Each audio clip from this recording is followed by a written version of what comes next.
일본 영어 머스터딘의 고혁준 선생입니다. 저번 시간에도 지문이 어려워지면 그냥 떨어지는 그 문제풀이법과 구문 독해에 관한 통계를 통해서 보여드렸습니다. 이번 시간은 2015학년도 4월, 6월 오답률이 굉장히 낮았던, 다시 말하면 문제가 쉬웠던 역대 그런 문제입니다. 그걸 통해서 우리가 한번 어느 정도 쉬웠나를 살펴보는 것도 의미가 있겠죠.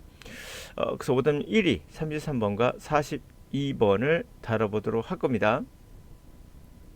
자, 지문이 어려워지면 그냥 떨어지고 지문이 쉬우면 그냥 올라가는, 그렇다면 거기서 문제풀이법은 도대체 어떤 의미를 갖는가?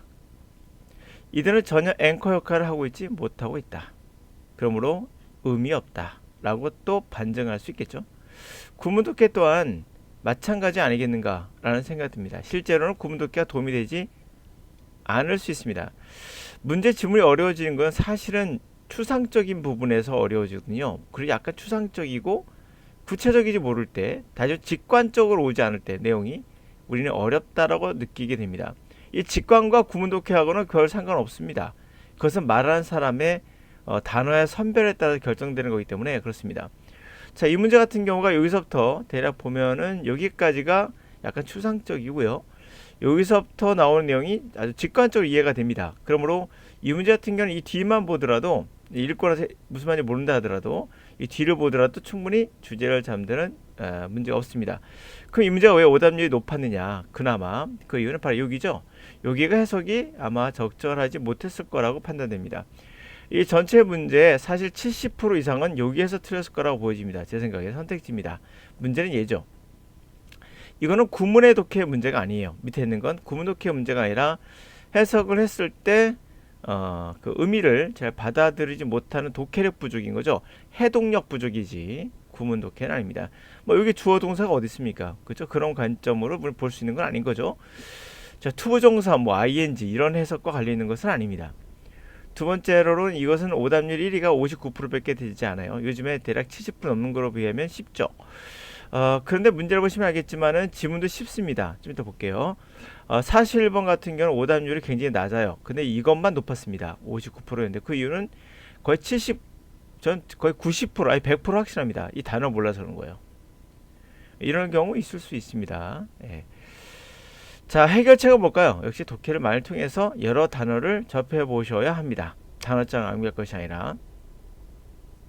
자, 갑니다. 자, 다시 한번 말씀드립니다. 지문이 쉬웠던 이 시대 문제는 98점인가 6점이 1등급이에요. 100점 1등급도 있었고요. 6월달은 100점 맞지 않으면 하나만 틀려도 1등급이 되지 않았고요. 4월달에는 하나 정도에서 두 개 틀리면 1등급 넘어가는 그런 상황도 있었다라는 거죠. 상대평가였기 때문입니다. 자, 그럼 보도록 하겠습니다.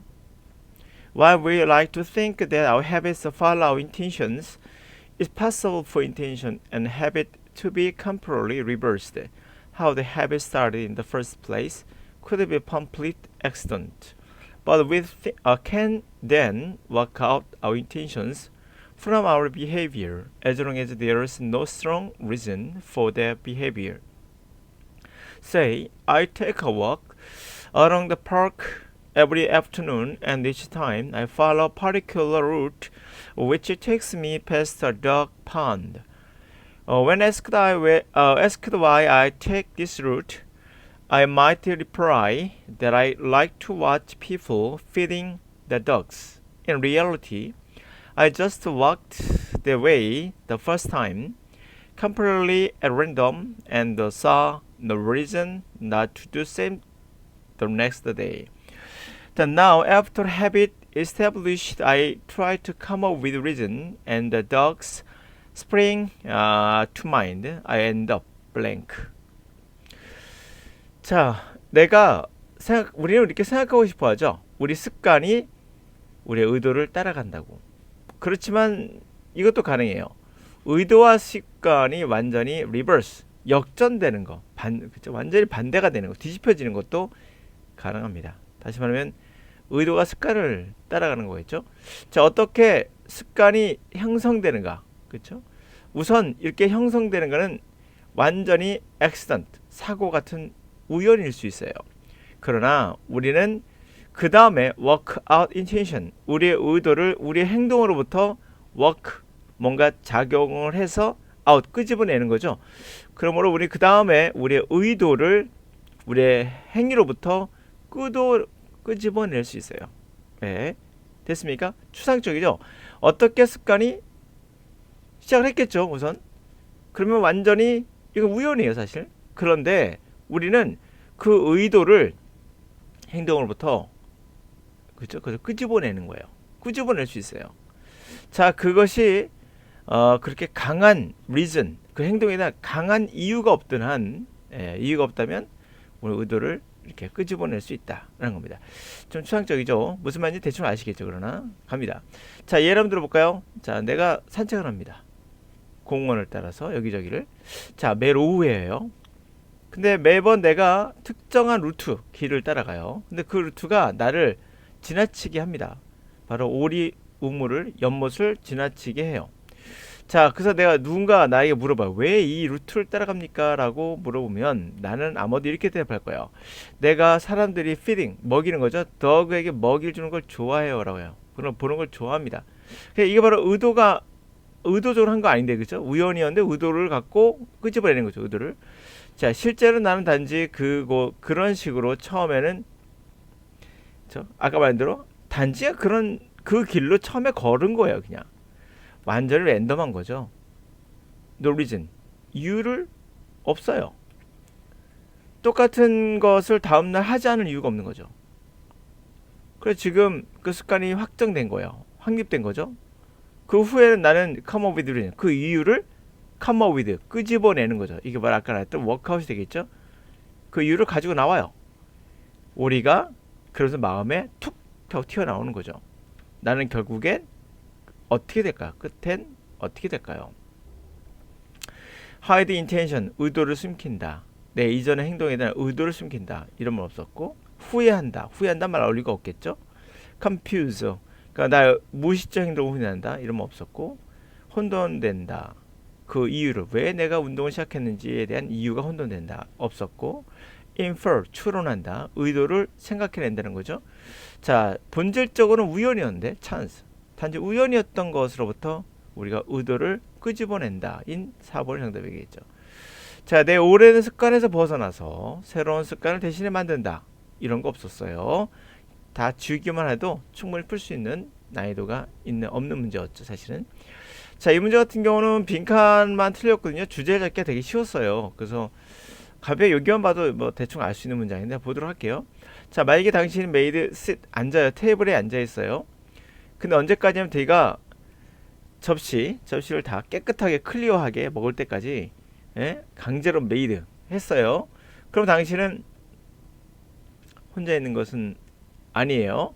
대부분의 어른들이 당신 나라로 인한 말은 혼자 있다는 뜻이 아니라 이런 경우 만약에 당신이 이렇게 앉히게 돼서 클리어할 때까지, 그죠? 그때까지 앉아있게 된다면 당신만 그런 건 아니라는 얘기예요.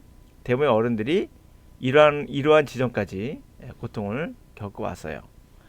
학교에서 집이 아니라면 강제적으로 아이들에게 먹게 하는 거, 특히 그들이 원하지 않는 걸, 접시에 있는 것 중에 원치 않는 거 있겠죠. 그러면 완전히 뭐뭐인 것인가를 찾는 거예요. 자, 거기 앉아있어. 끝날 때까지, 마무리할 때까지 라는 것은 우리가 배웠던 방식이죠. 그리고 또한 유일한 방법, 우리가 목표를 이룰 수 있다고 생각하는, 느낄 수 있는 유일한 방법이 될 수도 있겠죠. 그렇죠? 거기에 끝날 때까지 앉아있어 라고 하는 것이, 그런 식으로 우리는 배웠고, 그리고 또한 그게 유일한 방법처럼 우리가 느껴지겠죠. 목표를 뭔가 이룰 수 있는 것이라고. 그러나 생각해 보세요. 먹는다는 경험, 뭔가 한 더미에 원하지 않는 캐비지, 그렇죠? 양배추 같은 것을 언제까지, 질릴 때까지 먹게 하는 경험이 부정이죠. 아이들을 기뻐서 날뛰게 하겠습니까? 다음번에 그것이 서빙 됐을 때 이러한 엄격한 어프로치, 접근법이 굉장히 올드 패션입니다 라고 말한 거예요. 다시 말해 얘들 뭐 들어갈까요? 주체하는 내용이 들어가 있죠. 자, 이런 방법은 어떨까요? 라는 질문에 대한 제목은 뭐 쉽게 맞출 수 있어요. 올드한 피딩하는 습관이 효과가 있을까요?가 였고요. 이건 뭐 틀려서 뭐 거의 적었고, 자, 여기서 단어를 틀린 거죠. 카운터란 말은 반. 그래서 카운터 펀치라고 하죠. 카운터 프로덕티브는 반대 효과는 난다. 역효과는 뜻이죠. 정답 1번이었던 거예요. 역효과 난다. 이득이 된다. 가치를 매길 수 없을 정도로 귀중한. 이거는 전통을 따르지 않는, 그러니까 전통적이지 않은, 굉장히 특이한 이런 말 할 수 있겠고, 이건 건설적인 이런 말 되겠죠. 정답은 2단은 몰라서 틀린 게 아닌가 싶어요. 자, 이렇게 해서 정리를 해봤고요. 문제는 어렵지 않았습니다. 이 문제는. 자, 그러면 제가 말하고자 하는 요지는 이겁니다.